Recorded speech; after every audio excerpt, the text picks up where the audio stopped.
Hello, and welcome back, fellow Starfinders. My name is Baylor Corvett, and I'm a researcher for the Starfinder Society. This data log contains information about the Formorians. The Formorians are a species of sentient insects, native to the planet of Castrovel. Formorians resemble humanoid ants that can be found on either Galarion or Earth. Information about the Formorians can be found on page 28 through 36 of the Pact Worlds book, page 50 of the Alien Archives 1, page 52 of the Alien Archives 2, page 39 of the Alien Archives 3, and page 439 of the Core Rulebook. Much of Formian history is largely unknown. This is because of a combination of their distrust of outsiders and the fact that much of their history is not written down.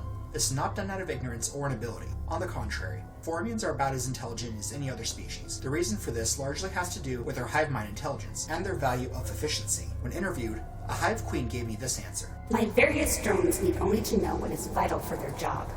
Would you deem it necessary for your audio recording device to know the history of your people? Would you care if your toaster knew how to navigate the stars?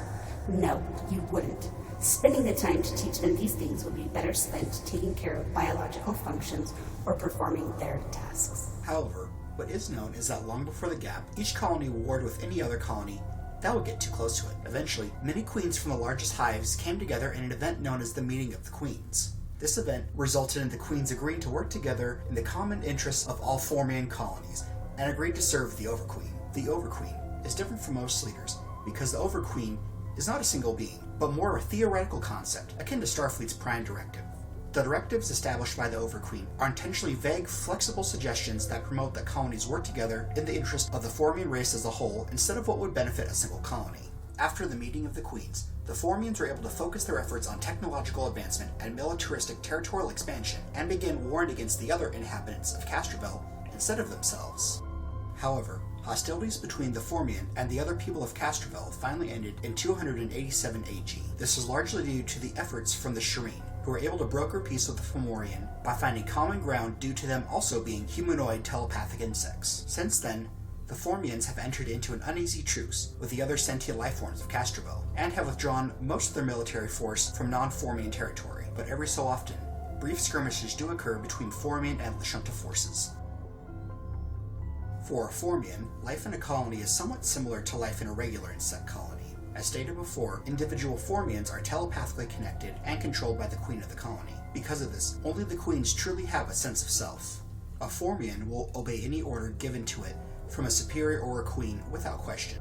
The higher up a Formian is in the colony hierarchy, the more independence will be given to it, so it can complete more complex tasks. For example, a Formian worker drone will work until it collapses without any sort of complaint, but will usually flee from combat unless ordered to do so. If a worker drone is ordered to fight, it will unquestionably fight any foe to the death. Because of this, Formians will rarely refuse to obey any order that was given to it. On the rare occasion that this happens, it is usually caused by simple error, inability to complete the task, or because of an issue with a telepathic communication to the hive. On extremely rare occasions, a Formian may, for a still unknown reason, start to form a personality and think for themselves. Traditionally, this has led to the Formian being executed and being seen as defective or malfunctioning. However, because of recent Shireen influence, hives have started selling these drones to Shireen re-education programs called the Broken Minds. This is to help these new drones acclimate to their new life outside of the colony, and to also try to see if there's a link between these newly freed drones and how the Shireen were able to break away from the control of the swarm. Despite this, it is not uncommon to find non-Formians living in a Formian colony. However, most outsiders who live in a colony usually do so for purely economic reasons. Despite the Formians' best effort, alien accommodations are lacking, to say the least. This is because of a few major reasons. The first reason is because most of the Formians' architecture resembles large insect hives with artificial and technological elements used only when necessary. The second reason is because of how the nature of the Fomorian hive mind comes off as unsettling and cold to most species. When asked, one of my colleagues who used to work in a colony described it like this. Okay now, imagine working in an office building that was made out of a wasp hive. And every so often there'd be metal posts and wires sticking out of the wall. And then all the furniture they give you was always kind of wrong. Also, the lighting is either really dim or that really bright kind of light that you can hear. Also, don't get me started on the pheromones. With one or two Formians, it ain't so bad. But when you get a few thousand packed in like sardines, whew! Let's just say I bought an environmental suit with my first paycheck. Also, there's literally nothing to do when you get off work. Only good thing is the pay. I get the feeling they're trying, but boy, they just ain't getting it. Despite these cultural differences, many corporations make good use of these partnerships with Formian colonies for a few very good reasons. One reason is because of the fact that a Formian worker is very similar to an automated worker in regards to efficiency, and the fact that Formian workers won't call in sick, request days off, or complain to HR about conditions. Another reason is that because unlike most of Castrovel, Formian colonies have very few scruples about the economic impact of industry as long as it is not a detriment to the colony as a whole. For example, a chemical company would be able to dump whatever byproducts that they make into a nearby river, or that a company that makes magical items can throw eldritch slime into a big hole in the ground. As long as the good outweighs the bad, a Formian queen will usually be okay with it. A Formian hive will seek out corporate partnerships for purely practical reasons, because although your average Formian has little to no use for credits, they are largely seen as means to an end, because with credits, the colony can obtain goods and services that they would typically not have access to. On the other hand, since Formian queens are individualistic, it is theoretically possible that they may use some of these credits that they get from corporate partnerships on luxury items, either in an attempt to show off to the queens of other colonies for status, or they could possibly use them for their own personal reasons. I don't know about you, but if I was stuck in a room, unable to move, and constantly giving birth, I might want to possess a drone and do some sick-ass donuts in a luxury sports car every once in a while. Some examples of Formian specialty products are things like Formian plate armor, which is made from the exoskeletons of dead Formians. Making armor out of the exoskeleton of a Formian gives the user a resistance to psychic damage. This is because of the intense psychic energy a Formian is exposed to during their life. Another well-known Formian product is the Psychic Inhibitor. This is a magical item that is useful for not only nullifying psychic abilities, but also for weakening said telepaths. These magic items are not as in high demand as they used to be since the major hostilities between the Lashunta and Formians have ended.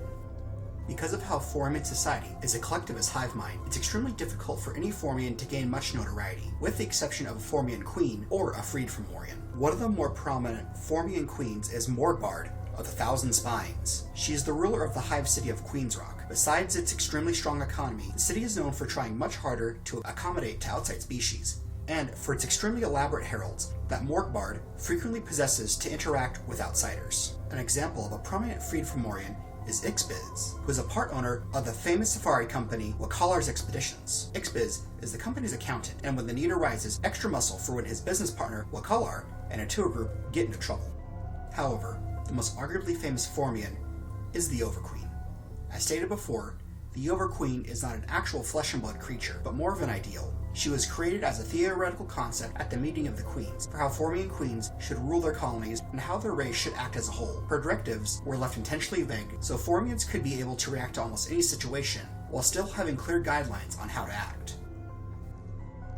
If you are planning on going to Castrovel and want to visit some Formian locations, you could visit such places as the Bulwarks, which is an island chain in the Strait of Glory. These island chains were hotly contested by both sides in the Lashunta Formian Wars because of their strategic value. Rumor is that some of these islands still have a lot of supplies free for the taking, but there's a travel advisory because a lot of these islands are still very radioactive from the conflicts. Another place you could visit is the Broken Mines. As stated before, the Broken Mines is a region known for its many rehabilitation facilities for Formians who are able to break free of their hive mind's psychic hold. Or, if you're on Castrovel looking to make some real money, you could find yourself at Watchpost Kenai. Watchpost Kenai is located in the beautiful region. During the war, it was a secret Lashunta listening post and was used to monitor the Formian, and also a place where they could launch secret raids from. Even though both sides are at peace, the Lashunta figured that small detail wasn't a reason to disclose or decommission the facility. Also, the loss of the view of the at sunset would really just be a tragedy. Rumor has it that to this day, the facility is still used by mercenaries to carry out high-paying raids on Formian territory from. Well, fellow Starfinders, this marks the end of this data log on the Formians. In the comment section down below, please feel free to add any fun facts that I might have missed about the Fomorians. And if you enjoyed this video, please give it a like. And if you want to watch more of these videos, make sure to subscribe and turn on notifications. Have a great day. Hey you rascals, thank you for watching our video. Click here to subscribe, click here to watch one of our newer videos, and click here if you feel like watching something random. Have a good day.